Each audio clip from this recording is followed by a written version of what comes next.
مگر اب مجبوراً اسے پلان کینسل کرنا پڑے گا۔ اسی لمحے اس کی نظر الیار پر پڑی جو بیڈ پر بیٹھا پہلے اپنے ماں باپ کی باتیں سنتا اب زاویار کی جانب دیکھ رہا تھا۔ یار ایک بات تو بتاؤ، تمہاری ماما کو کیسے پتا چل جاتا ہے کہ میں خوش ہوں؟ اس کے انداز پر الیار ہنسنے لگا۔ ارے ہنس کیوں رہے ہو؟ اچھا تو تم بھی میرا مذاق اڑا رہے ہو؟ بالکل اپنی ماما پر گئے ہو۔ وہ اس کے گال زور سے کھینچتا بولا جس پر الیار کے چہرے کے تاثرات ایک دم بدلے، مگر اس سے پہلے کہ وہ رونے لگتا زاویار اسے گود میں اٹھا کر سہلادے چپ کروا چکا تھا، کیونکہ وہ جانتا تھا کہ الیار بہت کم روتا ہے، مگر ایک بار جب وہ رونا شروع کرے تو اسے چپ کروانا کس قدر مشکل کام ہے۔ وہ اپنے کمرے میں بیڈ پر نیم دراز تھا، اس کی نظریں کمرے کے بدلتے نقوش کا جائزہ لے رہی تھیں جو یقیناً اس بات سے زیادہ بچوں نے تبدیل کر دیا تھا۔ اسی لمحے کمرے کا دروازہ کھلا اور حورین کو گود میں لیے اسما اندر داخل ہوئی۔ بیڈ پر بیٹھے آفاق کو دیکھتے لبوں پر گہری مسکراہٹ درائی تھی۔ اس شخص کی موجودگی سے ہر شے میں بہار تھی اور اس کے بغیر سب سونا سونا لگتا تھا، جبکہ دوسری جانب آفاق کی نظریں اسبا پر جمی۔ اسبا کو اپنی زندگی میں شامل کرنا اس کی زندگی کا بہترین فیصلہ تھا۔ پہلے پہل وہ اس کی بیوی تھی جس کی چاہت اس کے دل میں موجود تھی، مگر گزرتے وقت کے ساتھ یہ چاہت محبت میں بدل گئی تھی اور ہر گزرتے دن کے ساتھ اس کی محبت میں اضافہ ہو رہا تھا۔ وہ کچھ دیر پہلے ہی کھانے سے فارغ ہوتے اب کمرے میں آئے تھے۔ اسبا آگے بڑھی کہ اس کی نظر زمین پر حنزلہ کے بکھرے کھلونوں پر پڑی۔ وہ جھک کر انہیں اٹھانے لگی کہ آفاق تیزی سے اٹھ کر اس کے پاس آیا تھا۔ تم بیٹھو میں سمیٹ لیتا ہوں۔ وہ کھلونے سمیٹنے لگا کہ اسی لمحے کمرے میں حنزلہ داخل ہوا۔ نظر کھلونے اٹھاتے آفاق سے ہوتی اس بات پر گئی جو اسے غصے سے دیکھ رہی تھی۔ وہ اپنی ماں کی نظروں کا مفہوم بخوبی سمجھتا تھا۔ بابا آپ رہنے دیں، میں کر لوں گا۔ وہ آفاق کو روکتے خود زمین پر بیٹھ کر کھلونے ایک چھوٹے بیگ میں ڈالنے لگا، جبکہ آفاق مسکراتے بیڈ پر اسبا کے ساتھ جا بیٹھا جس کی گود میں اس وقت حورین سو رہی تھی۔ یہ دن میں کتنے گھنٹے سوتی ہے؟ اسے گھر آئے تقریباً 5 گھنٹے ہو چکے تھے اور حورین تب سے مسلسل سو رہی تھی۔ زیادہ نہیں، بس یہی کوئی 14 یا 16 گھنٹے۔ اسبا کی بات پر آفاق نے حیرت سے اسے دیکھا۔ تم نے اسے بتایا نہیں کہ اس کے بابا آئے ہیں؟ وہ ہاتھ بڑھاتے حورین کے گالوں کی نرمی محسوس کرتا بولا، جس پر وہ کسمسانے لگی اور کچھ لمحے بعد آنکھیں کھولتے آس پاس دیکھنے لگی کہ نظر پھر آفاق کے چہرے پر پڑی تھی۔ اس سے پہلے کہ آفاق اسے اپنی جانب دیکھ کر مسکراتا، حورین کے چہرے کے تاثرات بدلے اور وہ ایک بار پھر اونچی آواز میں رونے لگی۔ یہ مجھے دیکھ کر ڈر کیوں رہی ہے؟ آفاق حیران اور پریشان تھا کہ آخر کیوں وہ اسے دیکھتے ہی رونے لگ جاتی ہے۔ نہیں نہیں، یہ آپ سے ڈر نہیں رہی آفاق، بس فی الحال آپ کا چہرہ اس کے لیے اجنبی ہے، اسی لیے گھبرا جاتی ہے۔ کچھ دنوں میں بالکل ٹھیک ہو جائے گی۔ اسبا حورین کو چپ کراتے بولی۔ اتنے میں حنزلہ اپنا اسکول بیگ اٹھاتے آفاق کے پاس آیا تھا اور اپنی بنائی ڈرائنگس دکھانے لگا۔ آپ کو پتا ہے بابا، کل مس نے مجھ سے پوچھا کہ میں بڑا ہو کر کیا بنوں گا۔ تو پھر کیا جواب دیا میرے بیٹے نے؟ آفاق اسے اپنی گود میں بٹھاتے بولا۔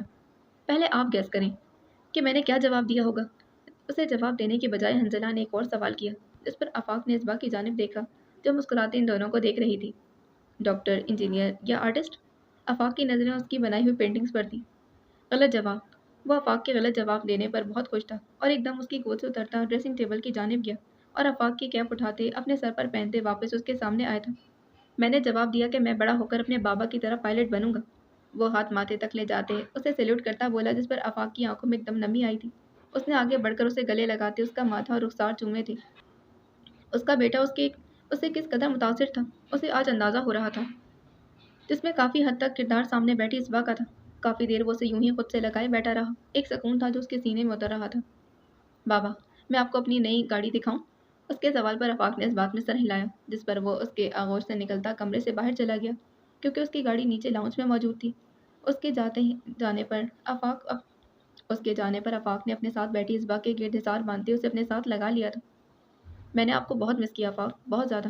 اس کی آواز میں نمی گھلنے لگی۔ حورین کی پیدائش کے وقت آفاق کی کمی اسے شدت سے محسوس ہوئی تھی، جبکہ دوسری جانب آفاق نے بھی یہ وقت بہت مشکل سے کاٹا تھا۔ وہ مشکل وقت تھا اسبا جو گزر گیا، اور دیکھو اللہ نے ہمیں اس کا کتنا خوبصورت انعام دیا ہے۔ وہ حورین کی جانب دیکھتا بولا جو اپنی پوری آنکھیں کھولتے ان دونوں کو دیکھ رہی تھی۔ شام کے اس پہر سبرینا لاؤنج میں موجود تھی۔ بالوں میں آدھی چاندنی دن بدن بڑھتی جا رہی تھی۔ ان کے دائیں جانب تاشفین جبکہ بائیں جانب آئرہ بیٹھی ہوئی تھی، جو اپنے اسکول بیگ سے کچھ چیزیں نکالتے ان دونوں کو دکھا رہی تھی جو آج ٹیچر نے اسے دی تھی۔ پیدائش سے لے کر اب تک اس کا سب سے زیادہ وقت سبرینا کے ساتھ گزرا تھا، کیونکہ جب تاشفین اور آبرو جاب پر ہوتے تو وہ انہی کے پاس ہوتی تھی اور سبرینا کی موجودگی آبرو اور تاشفین کو اس جانب سے بے فکر رکھتی تھی۔ تاشفین کے بعد وہ سب سے زیادہ اپنی امو جان کے قریب تھی۔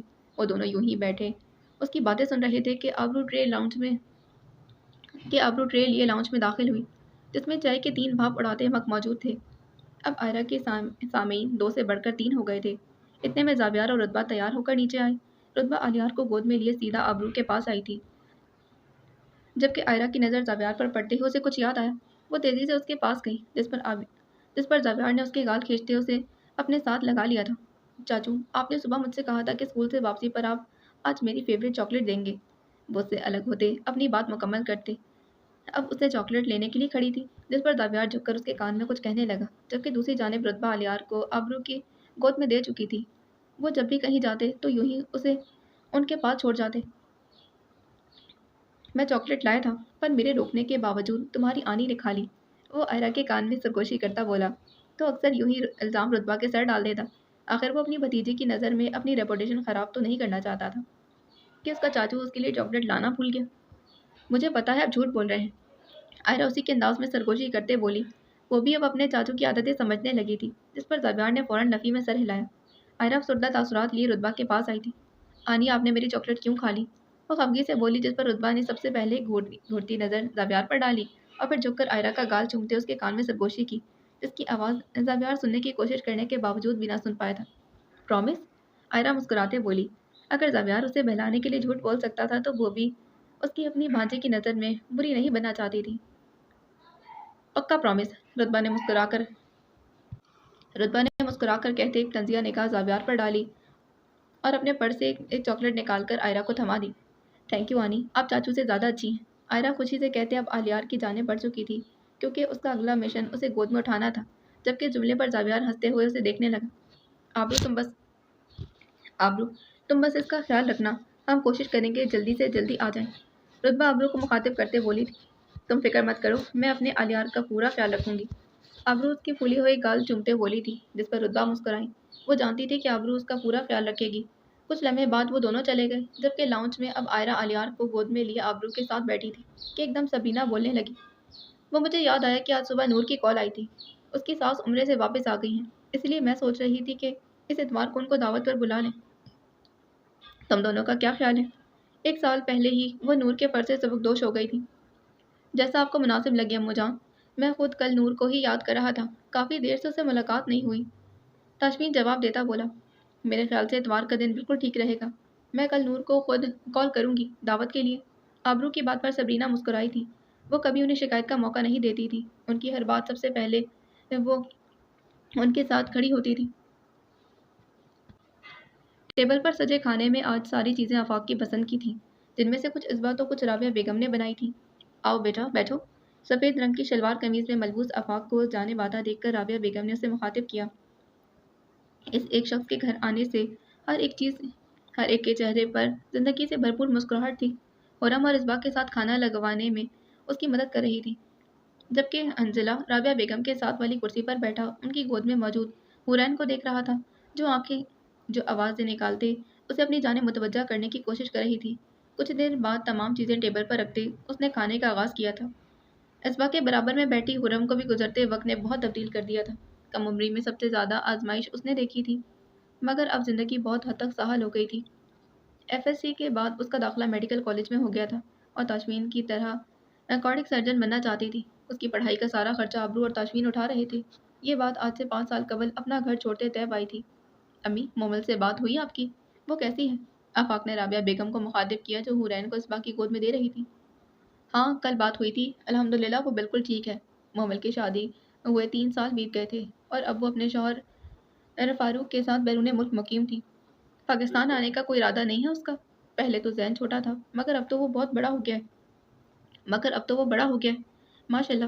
آفاق مومل کے بیٹے کا ذکر کرتا بولا تھا۔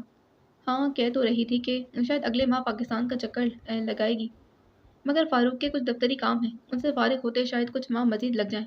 رابعہ بیگم کی بات پر آفاق نے سمجھتے ہوئے اس بات میں سر ہلا دیا تھا۔ اتنے میں حورین کے رونے کی آواز ان کی سماعت سے ٹکرائی تھی۔ مجھے لگتا ہے اسے نیند آ گئی ہے، اسی لیے رو رہی۔ رابعہ بیگم کی بات پر آفاق فوراً بولا تھا، مگر یہ ابھی کچھ دیر پہلے ہی تو جاگی تھی۔ اس کے بات کرنے کے انداز پر ازبا اور رابعہ ہنسنے لگی تھی۔ بیٹا، چھوٹے بچوں کی نیند بہت زیادہ ہوتی ہے، اس لیے وہ وقفے وقفے سے سوتے رہتے ہیں، رابعہ بیگم نے مختصر وضاحت دی تھی۔ مگر مجھے یاد ہے حنزلہ اتنا نہیں سوتا تھا۔ آفاق کی بات پر حنزلہ، جو کھانا کھانے کے ساتھ اپنی بہن کی نیند پر تبصرہ سن رہا تھا، فوراً بول پڑا، کیونکہ میں لڑکا ہوں بابا اور حورین لڑکی۔ اپنی جانب سے دلیل دینے پر وہ خاموش ہوئی۔